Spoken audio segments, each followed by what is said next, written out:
जैसे हम कहते हैं अचार, हमारे लिए अचार बनाते हैं, वैसे ही साइलेज है।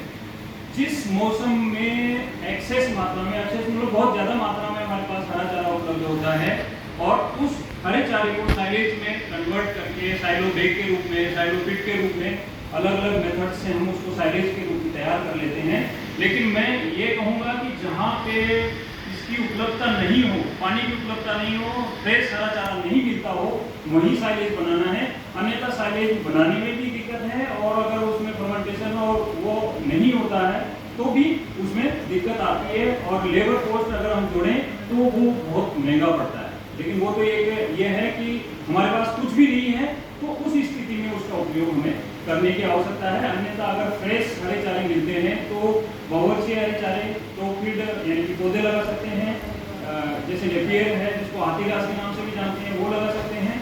और उसके साथ साथ हमारे जो सीजनल है वो लगा सकते हैं, एडवांस में लगा सकते हैं, 2 या 3 फेजेज में लगा सकते हैं ताकि राउंड द ईयर पूरे वर्ष पर हमें हरा चारा उपलब्ध होता रहे, तो वो ज़्यादा कारगर रहेगा। तो मेरा प्रैक्टिकल अनुभव है। मैं टेक्नोलॉजी को डिनाई नहीं कर रहा हूँ कि सही नहीं है, सही है, लेकिन उस स्थिति में सही है जहाँ पे संसाधन नहीं है, कि जैसे गर्मियों में पानी नहीं है और हमारे पास से नहर का पानी आया और उस समय में बहुत सारा हरा चारा हो गया, उसको हमने फर्मेंट करके और एक अचार के रूप में रख लिया। जैसे कि केक सांगरी अपने क्षेत्र में आती है, उससे बनाया और रख लिया, हमने सुखा के रख लिया। वो अगले सीजन में जब भी जरूरत पड़ी जब हम उसका उपयोग कर सकते हैं, तो वैसे ही उसका साइलेज का उपयोग हम कर सकते हैं। एक क्वेश्चन और आपका आया था, सर ने बताया कि जूं, इमली, बिचौली जो भी हैं उनकी समस्या बहुत ज़्यादा होती जा रही है और वो सर ने काफ़ी बता भी दिया आप लोगों को।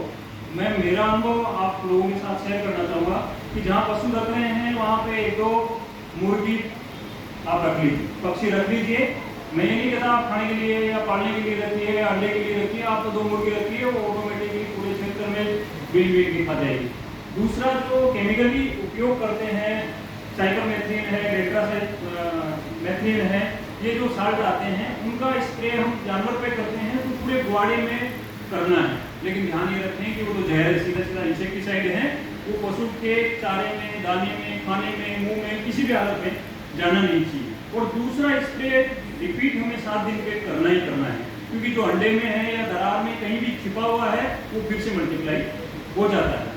तीसरा ऑप्शन से जहर वाले इंजेक्शन तो आते ही हैं आजकल, आइवरमेक्टिन का इंजेक्शन है, ड्यूरामेक्टिन का इंजेक्शन है, बोलस है, साल्ट बहुत सारे हैं जैसे कि एल्बेंडाजोल, फेल्बेंडाजोल, पिप्राजिन है या फिर आइवरमेक्टिन है, ड्यूरामेक्टिन है, जितने सारे साल्ट हैं और इनका उपयोग भी हमें अदल बदल के करना चाहिए।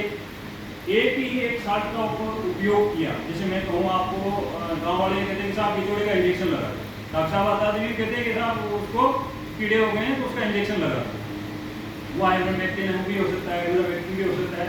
उनने इंजेक्शन लगाया, उसकी रिकमेंडेशन थी कि 6 महीने तक दोबारा नहीं आएगा, लेकिन ऑब्जर्वेशन ये हो रही है कि 1.5 महीने बाद में ही वो वापस आने लगे हैं। और अगर हमने जो इंजेक्शन दिया है उसका असर दूध में भी, उसके मीट में भी असर आता है, जो डायरेक्टली इनडायरेक्टली हम खाते हैं तो हमें भी नुकसान करता है। तो मेरा तो सजेशन यही है कि जहाँ भी हम ग्वाड़ा रख रहे हैं वहाँ मुर्गी रखें। दूसरा जो लेमन ग्रास है उसका 2-4 पौधे रखें, अगर उसकी भी खुशबू होती है तो इनकी बिचौली आती नहीं है।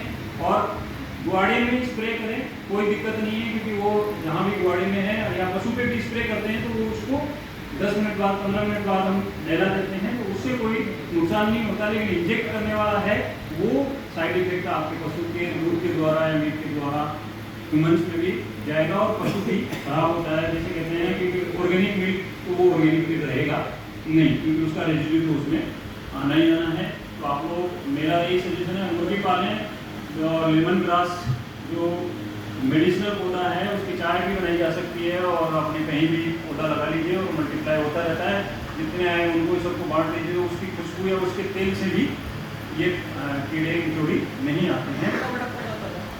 ये तो आपका जैसे